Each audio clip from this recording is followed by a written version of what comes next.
Hey folks, welcome to West Wickham Walk and Talk Part 2. So I'm going to start with a recap of what we've done so far. The original journey started way down the street there at Shirley. And if I just put on a map just to make it clear where I've actually been, where Part 1 took us. So starting off at the White Hart area, the KFC, up the Alders, back onto the High Street.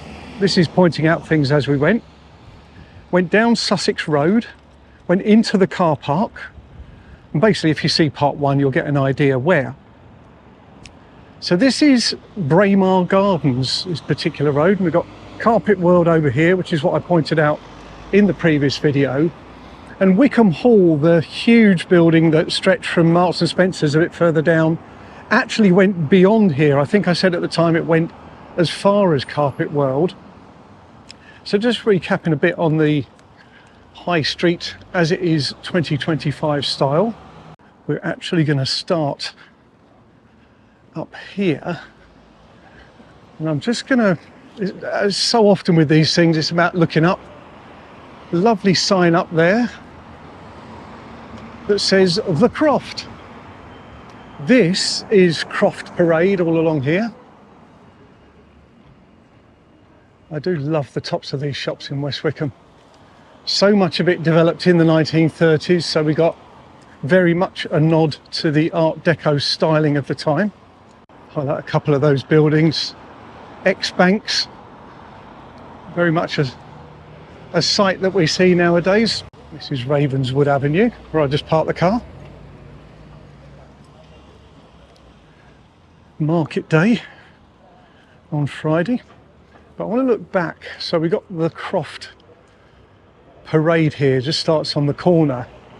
But the original Croft was built in 1743. And it was a smallish building to start with, but there was some development on there because in 1841 the census referred to a small school there. Alterations took place in 1888 when John Sedding had taken on a lease. Now John Sedding actually designed Springfield, which we looked at on the previous video. It's basically behind the car park.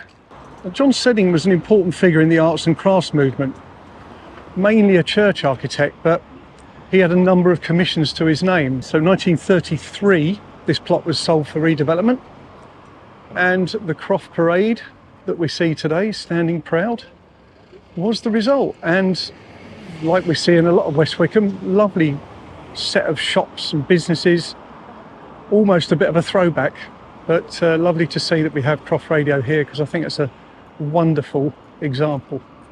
So just on the corner, Nationwide was originally National and Provincial, and opposite we've got bank buildings, 1934 at the top, so keeping in theme with all the development that took place in that pre-war period in the 1930s, and the nod to Art Deco styling. Beautiful. As I say, West Wickham, just look up when you walk down the high street, just watch where you're going, but you will be very, very impressed with what you see. There are a nice lot of crossing points here, but I have to time my recording to miss the beeps that sound to help visually impaired people cross the road. Now the next item on the agenda is over the road. So we've just moved along from the bank buildings at the end, and opposite Mears Family Funerals is Vine Cottage.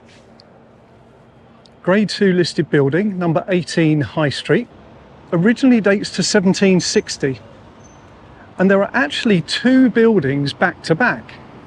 So we've got what we see here, and if I do one of my fancy Google Earth fly around videos, you'll see that there's two that are, well, they're touching really, but the bricks weren't bonded together. So I'm assuming there was a reason for that, built at different times.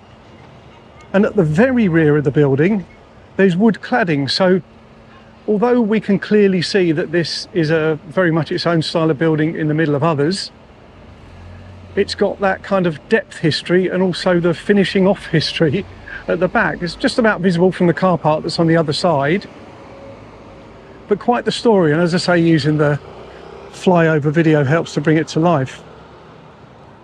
Grade 2 listed in 1973. Called Vine Cottage because there used to be a vine growing up the wall. That was taken down a few decades ago now. But lovely little building. just along from 18 High Street, we've got the Swan, also grade 2 listed. Now, originally it was called, or there was an inn here called Smith's Inn. That goes back to 1745. This building dates to around 1840. And like many inns back in the day, it was used for different things, to hold different hearings and inquiries and meetings for important purposes. But it's got this location here on the crossroads. Let's try and get a different angle here, allowing for this very busy crossroads.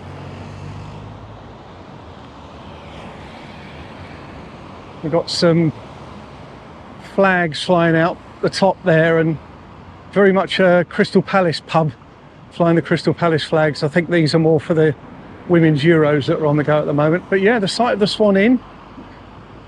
Great that in these rather challenging times, the pub is still here for people's enjoyment. And there are very few old photos depicting the story of West Wickham that don't include the Swan. There used to be a tree, an old stocks tree in the middle here, and we'll talk about that in one of the future episodes. So while I'm here standing in this place, it might look like I'm standing in the road, I'm not. So we've got Station Road in that direction, obviously heading down to the station. That's going to be probably the next part. I'll go down there and explore various activities either side and make my way down to the station and along a bit. We've got the library, which has been recently renovated, but retaining very much of what was there before. And then we've got Wickham Court Road here, so just along here. That heads along to Wickham Court, the official manor house building for many centuries.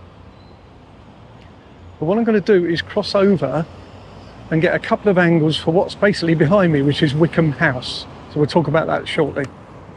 So the last building highlight for this part 2 is Wickham House.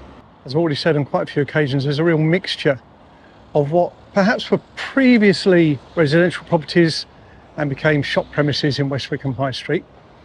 But I'm showing you this angle to start with for very good reason, because this is not like the usual flats above shops situation that we might see. This was Wickham House. This dates back to 1794, the first house. The Earl of Devon was resident in 1807. That was William Courtenay. Now in 1838 it was sold at auction, and there was mention of 90 acres of parkland. So as you can see now, we have development all the way along. But yes, it once was a very large grand home, 90 acres of parkland. In 1925 it was sold to George Spencer, a builder. The land then was 23 acres. And he set about firstly converting the ground floor to retail shops, and then built houses on the land that I just did the pan around on. And in fact the retail shops go from the corner here all the way down to the Grove. So let's enjoy this from some of the other angles. My story to Wickham House is just waiting to cross the road once over by the library, and I thought, that doesn't half look like a grand structure to just house some retail premises below. Did the research, Joyce Walker's books again came up trumps. I can't cross here because the lights haven't changed, but it's another good angle to sort of appreciate what's going on here. So we saw the rear of the house, we got the kind of side view here. Alan DeMade estate agents there, there's a Pizza Express and obviously other businesses we'll see. But yeah, you start to imagine that instead of Alan DeMade as we're looking at here, the walls went straight down, and that was obviously the boundary of the original house. I've got the green man, I'm going across. The light's gone off, I think I'm all right. But it will be worth it when we see from the other side. So again, let your eyes strip away Alan DeMade, Pizza Express, Demelza, Langford Russell, the butchers, the nail shop and Co-op Funerals, and beyond actually. I've just named a number of the shops going along there, but it's a lovely building. This, as I say, dates back to the mid 19th century, as I hope that the Shred-it lorry turns very soon, because my task while you're watching this is to visualize it, how it would have been. And I think that's quite easy to do. As I say, you just imagine it going down and the shops aren't there. But if there are any graphics experts out there that want to do a bit of a collaboration for a credit on one of my videos, then answers in the comments, because we could kind of bring this to life in a different way. But it's a lovely sight. So, as I mentioned, next video is going to go sort of broadly along this way. And we've got the telephone exchange building, and there's an interesting story about where Sainsbury's is today. Another view there of the Swan. Some of those properties are not that old, and then we've got Littledown, which obviously is much, much newer. And then we've got the new West Wickham library here. So broadly, that's it. That was part 2 of my West Wickham Walk and Talk. Hope you've enjoyed it. Please like, please subscribe if you haven't already. But yeah, thanks for coming along once again. Look after yourselves, and I'll see you in the next one.